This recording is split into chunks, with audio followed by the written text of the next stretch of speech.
Try this right now. Put the phone down, close the tabs, sit in a chair, do nothing.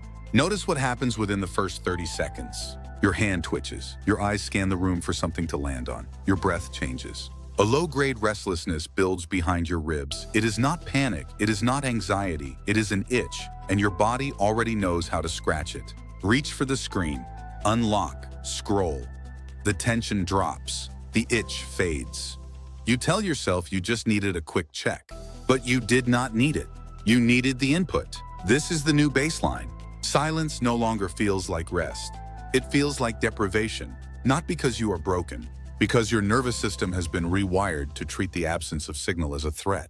For years, you have fed your brain a continuous stream of microstimuli, notifications, thumbnails, autoplay, infinite feeds. Each one delivered a tiny hit of novelty, a micro-resolution, a temporary quieting of the mental static. Your brain learned to associate stillness with emptiness. It learned that relief comes from outside, not from within.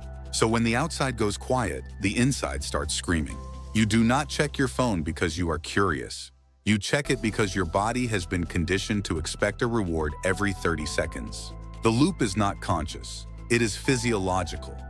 The moment stimulation drops below your calibrated threshold, your autonomic nervous system triggers a search pattern. Eyes scan, hands move, attention fractures. You are not making a decision. You are executing a reflex. And reflexes do not ask for permission. They just run. The tragedy is not that you cannot sit still. The tragedy is that you no longer recognize stillness as safe. You have been trained to equate quiet with loss. Loss of connection, loss of novelty, loss of control. But the control you think you are maintaining by constantly checking is an illusion. You are not managing your attention. You are outsourcing it. Every time you fill a gap with a swipe, you teach your brain that gaps are dangerous. That boredom is a problem to be solved. Every time you fill a gap with a swipe, you teach your brain that gaps are dangerous. That boredom is a problem to be solved. That the present moment is insufficient until something external arrives to validate it. You are not lazy. You are over-adapted. Your brain optimized for an environment that never lets the signal drop. And now, when reality demands patience, when a task requires sustained presence, when a conversation asks for uninterrupted attention, your nervous system rebels. It does not know how to operate without a countdown. It does not know how to sit with uncertainty. It only knows how to scan, refresh, and reset. Silence is not the enemy. The enemy is the belief that silence needs to be filled. Step back from the personal and look at the ecosystem. You are not distracted by accident. You are distracted by design. Every application on your device, every platform you visit, every notification that pings, every thumbnail that loads is part of a coordinated extraction system. They are not competing for your money. They are competing for your attention. And attention is the only currency that scales infinitely. It can be harvested, packaged, and sold without ever being depleted. So the entire digital economy is engineered to keep you engaged, not fulfilled. Engaged. Look at the architecture. Infinite scroll removes stopping points. Autoplay removes decision fatigue. Push notifications interrupt your train of thought before it can form. Variable reward schedules keep you guessing. Red badges trigger threat response circuits. Blue light suppresses melatonin, keeping you awake and receptive. Every pixel, every sound, every micro animation is placed with one intention: to capture orientation and hold it. You are not fighting a habit. You are fighting a billion-dollar optimization problem, and the algorithm has already solved it. This is not conspiracy, it is economics. Platforms survive on retention. Retention survives on interruption. Interruption survives on predictability. They do not need you to love the content. They need you to stay for the next piece. So they study your behavior. They map your triggers. They learn exactly when you are vulnerable, what makes you pause, what makes you swipe, what makes you return. Then they feed it back to you in a loop so seamless you forget you are inside it. You think you are browsing. You are being routed. The physical world has been optimized the same way. Open plan offices, bright signage, background music in stores, endless choices in every aisle, constant connectivity in every pocket. The environment no longer supports depth. It supports scanning. It rewards quick judgments over careful consideration. It rewards reaction over reflection. Attention slides off everything like water on glass. You cannot outthink a system designed to bypass thought. You cannot outwill an environment engineered to trigger reflex. The game is not fair. It was never meant to be. But recognizing the architecture is the first step towards stepping outside it. You are not weak. You are outmatched. And when you stop blaming yourself and start mapping the field, the dynamic shifts. You are no longer a participant in the auction. You become the architect of your own attention. Let us talk about what happens inside the brain when stimulation moves faster than comprehension. Focus is not a single state. It is a sequence. It requires entry, stabilization, depth, and exit. Each phase demands a different neural configuration. Entry requires orientation. Stabilization requires suppression of distractors. Depth requires sustained predictive modeling. Exit requires consolidation. When you interrupt this sequence every 90 seconds, the brain never reaches stabilization. It lives in perpetual entry. It becomes a scanning engine, not a processing engine. Dopamine is often blamed, but the mechanism is more precise. Dopamine does not cause distraction. It drives anticipation.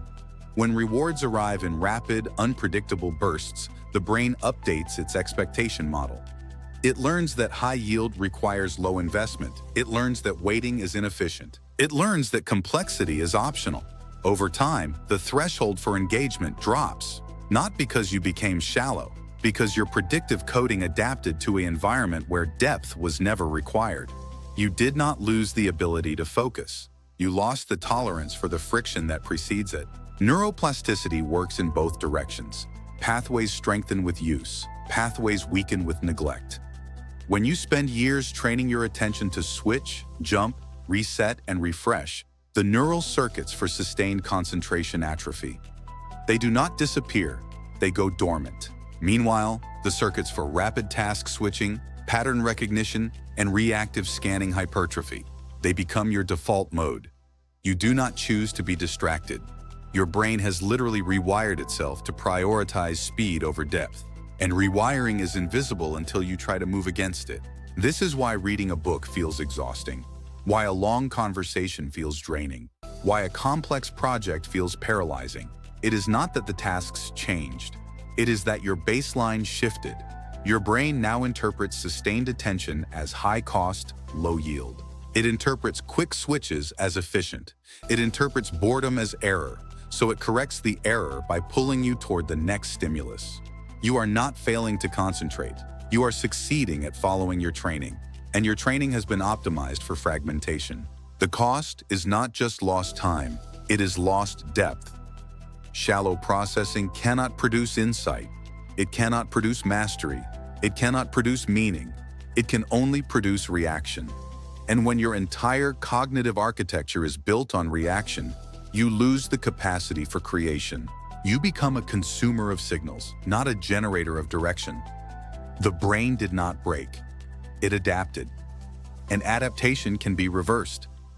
But reversal requires deliberate exposure to the very conditions your nervous system has been taught to avoid. Distraction is no longer an event. It is an operating system. You do not wake up and decide to be distracted. You wake up and the distraction is already running. The alarm triggers a check. The check triggers a scroll. The scroll triggers a comparison. The comparison triggers a mood shift. The mood shift triggers a search for relief. The relief triggers another scroll.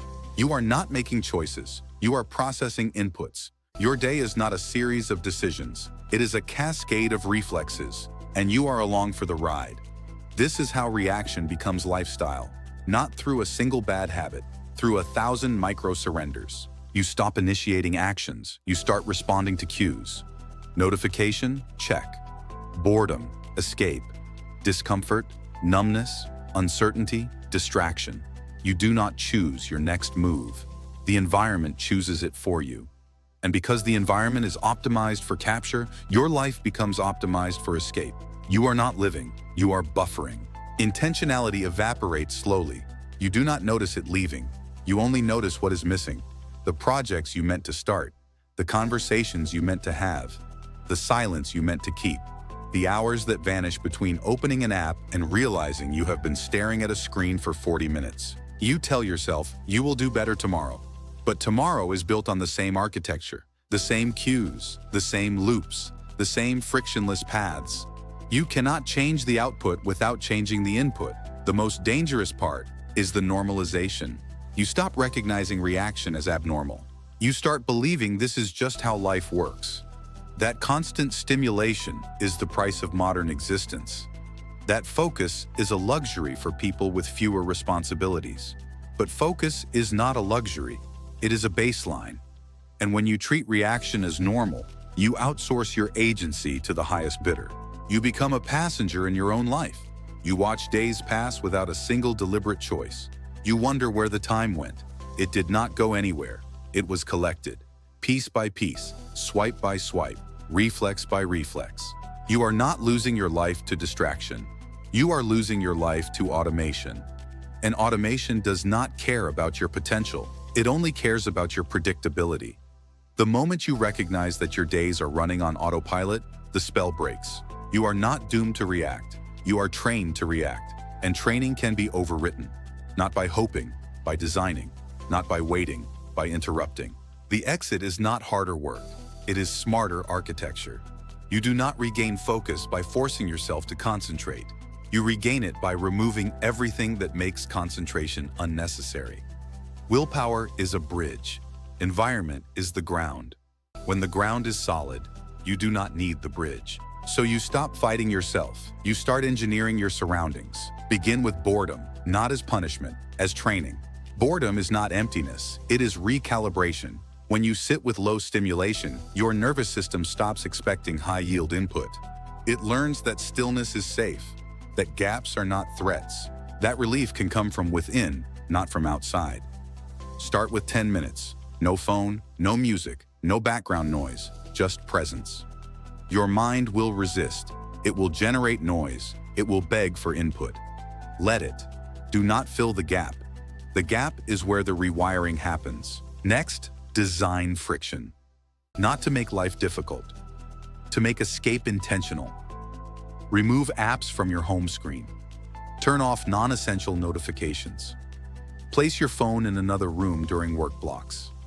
Log out of accounts after each use. Require a deliberate step before consumption. Those extra 2 seconds are not obstacles. They are filters. They create a pause where your prefrontal cortex can catch up and ask, do I actually want this, or is this just habit? In most cases, the answer is no. And those 2 seconds are where agency returns. Then, rebuild depth through repetition. Focus is not a talent. It is a recovered state. Start with short, protected blocks. 25 minutes of single tasking. No switches, no checks, no escapes. When the urge arises, note it. Do not act on it. Return to the task.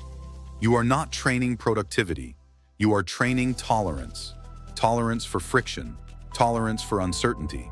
Tolerance for the slow burn of real progress. Over time, the blocks extend. The resistance softens. The brain remembers how to settle. Not because you forced it, because you stopped interrupting it. Finally, protect silence like a resource, because it is. Silence is not the absence of sound. It is the presence of space. Space for ideas to form. Space for emotions to process. Space for direction to emerge. Schedule it. Defend it. Do not fill it with low-grade stimulation. Let it be empty. Let it be quiet. Let it be boring. Boredom is not the enemy of focus. It is the incubator of it. When you remove the noise, you finally hear what actually matters. And when you hear it, you no longer need to escape. Focus does not return through motivation. It returns through environment, through friction, through repetition, through the quiet courage of sitting with what is instead of reaching for what is next. You are not broken. You are over-adapted. And adaptation can be reversed, not overnight, but steadily. One deliberate choice at a time. One removed cue at a time. One protected minute at a time. The next video will show you exactly how to structure your days so that distraction stops being a temptation and starts being irrelevant. But the first step is yours. Take it. Sit. Breathe. Let the noise drop. And watch what happens when you finally stop running from the quiet.